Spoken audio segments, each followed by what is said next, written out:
Okay. And let's go back to this. Does anybody want to read it? The article? Okay, I'll read it. You guys follow along as I read it, okay? The hooded pitahui, and notice in parentheses it says hui. That's telling you how to pronounce it. Pitahui is the first poisonous bird ever discovered. The bird lives in the forests of New Guinea, where it is known as the rubbish bird. Rubbish means like garbage. So it probably is like a crow that eats just garbage or dead animals or something like that, the rubbish bird. Part of the oriole family, this songbird is brightly colored with a red or orange belly and back and a black hood-like head. Bryce is coming back, so we'll let him back in. It is a medium-sized bird, averaging about 9 inches in length. In 1989, a researcher was assisting a hooded pitahui caught in a mesh trap. Its claws scratched the man and his skin grew numb. He licked the cuts. I don't know why he licked it. That's kind of weird, but I guess he just thought, uh-oh, what do I do? And he just licked it. He licked the cuts and his tongue grew numb too. Tests showed that the bird's feathers and skin were poisonous.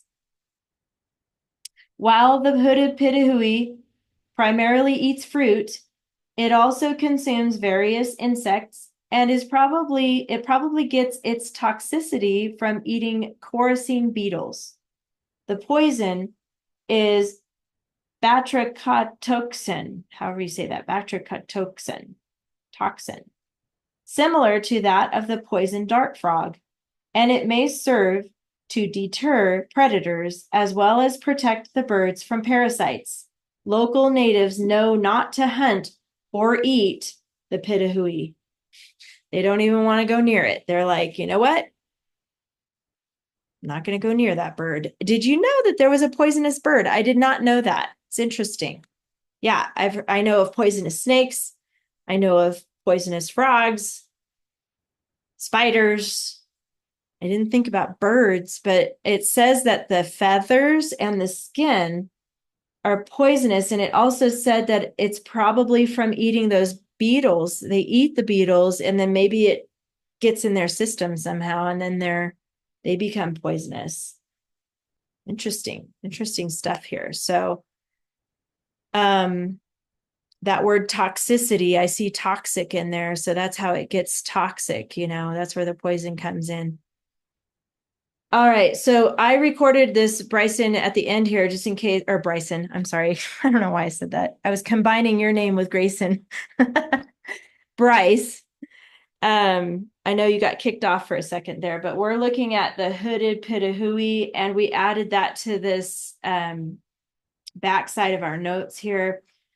If you had to pick a word to put right here, what do you think a good word would be to add to this describing the hooded pitahui? Is there a good adjective? What do you think, JC? Poisonous. Yeah, I think so. Let's put that. Poisonous.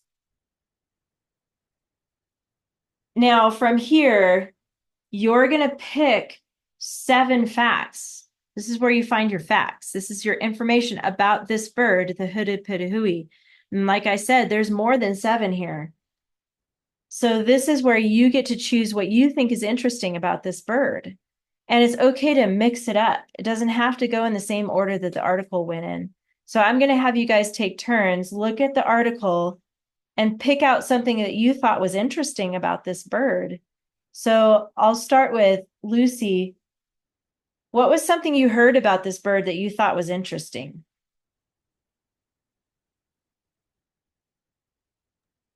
It was the first poisonous bird found. Yeah, okay, that is interesting. First poisonous bird ever discovered.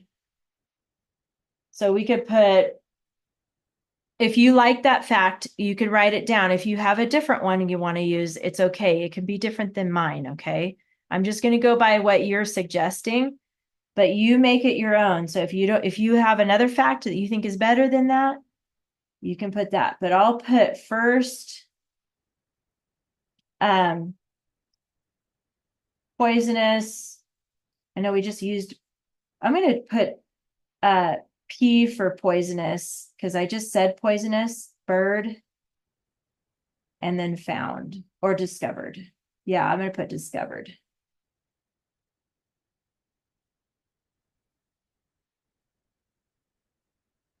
P for poisonous. Or we could do one ST for first. That would work too. Then you can write the word poisonous again. Okay. How about Grayson, what's another fact that you heard or read in this article that you thought was interesting? That it was part of the Oriole family. Yeah, okay, that's interesting. I don't know what Oriole is, do you? It's like a kind of like a bird. It's a bird, but it's like a songbird. Oh, you do know. Cool. I don't know anything about birds, so that's interesting.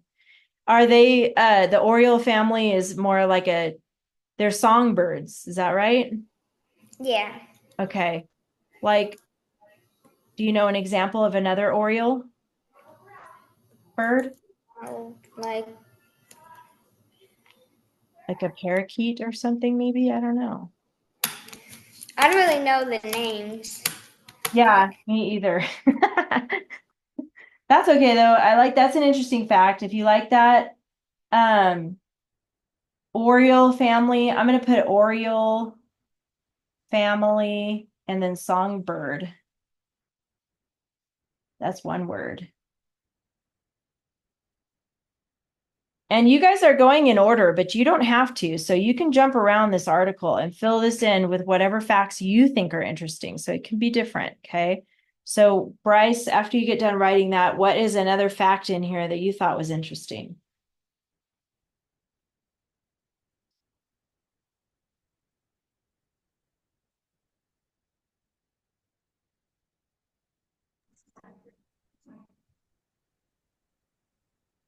It is a medium-sized bird averaging about 9 inches in length. Mm-hmm.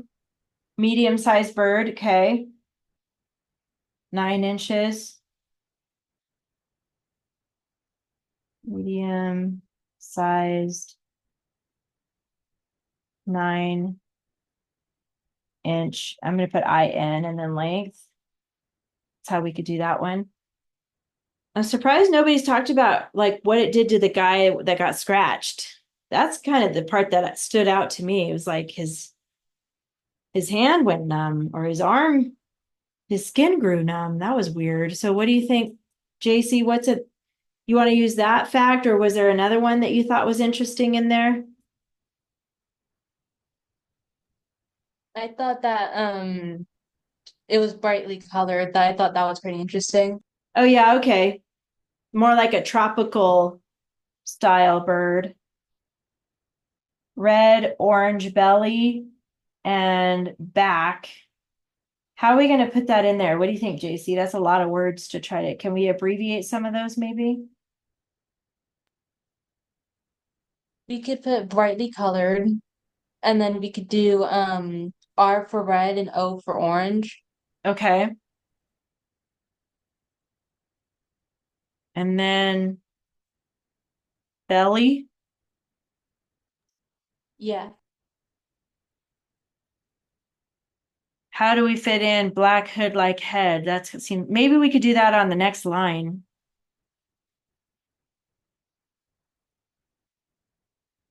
Uh, brightly colored. I like that. Brightly, by the way, that's a good ly adverb right there. R O for orange. Belly.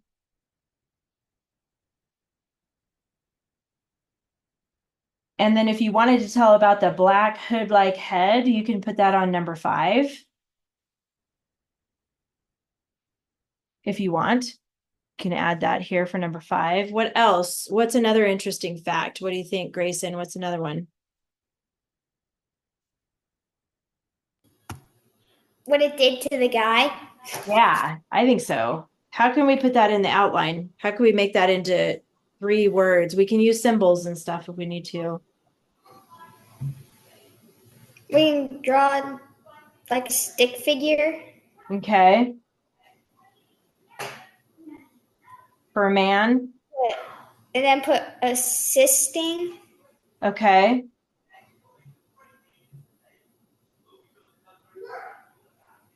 Let's try that. Oh, we could use the date. That's free, 1989. And then a stick figure. Assisting. And then what? Bird. Maybe, let's wait on that because we know we're talking about the bird. What happened when he was assisting? Oh, he got scratched. Yeah. Scratched. I think that would be a good one. Scratched. And one more word. What should we put?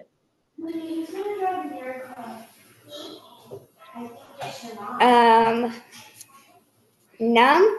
Yeah, that's what I was thinking.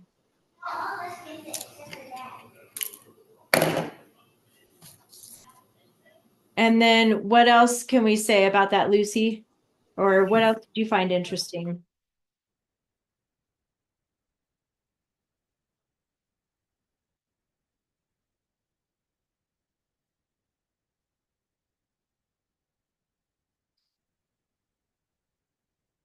Something maybe about how he licked it, his tongue got numb, or another interesting thing is that the bird's feathers and skin are poisonous, or what it eats here, these chorusing beetles. There's lots of interesting facts. What do you think what do you think we should add next?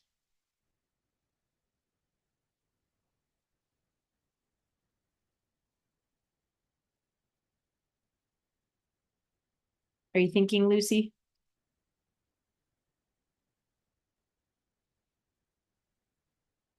Or is she frozen? Oh no, she's reading. Okay.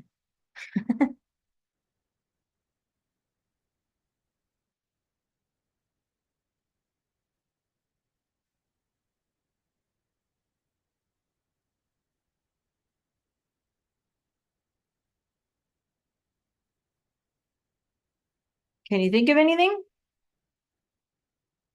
It's for Lucy. Can you hear me okay, Lucy? Yeah? Okay. Do you have another fact we could write down? I don't know. My computer, the audio stopped for a second. Oh, okay. Maybe Bryce can help out. What's another interesting fact about all that? Predators know not to Uh-huh. hunt the birds. Oh, she got one. That's okay, Bryce. Yeah, the natives know not to hunt the birds. Yeah, I might move that one down to number 7 here and put something like natives X hunt eat, something like that. So what I want you guys to do, because we're out of time, you're going to finish up this keyword outline. You might not have a 6 here, maybe you do have a 6 here, but you're going to find all the facts that you think are interesting or important to include here. You're only telling some of them. Remember, we're summarizing. And notice you have topic clincher. So let's look at your checklist really quick before you go. Is on your checklist, you're going to see that right here, the 4th box down. Topic clincher sentences repeat or reflect 2 to 3 key words, and you're going to highlight those words or bold them. Do not underline them because you're only underlining the dress ups. That's the only words you're underlining is right here, these dress ups. By the way, you have 1, 2, 3, 4 now for each paragraph. You guys are only going to do 1 paragraph this week. I'm going to give you a break here. 1 paragraph. We're going to finish 2 and 3 next week. Yeah. Woo! I saw that. That's good. 1 paragraph. So you want to make sure to have one ly, one who, which, one strong verb, one because clause in your first paragraph. That's all you're focusing on this week. Watch out for these banned words. By the way, eat and ate are on here now. So I don't know if we talked about those yet, but we'll have to make sure we have those next week. So finish this, write your paragraph. You can use hooded and pitahui in your clincher, and those are two words that would work. When you say this last sentence, you could say the natives don't hunt or eat the hooded pitahui because they're so poisonous or something like that. That will connect your topic clincher together. All right, we'll review that more again next week. You're going to finish this, write one paragraph, and I'll see you next week. Have a good one. Bye. Good job, you guys.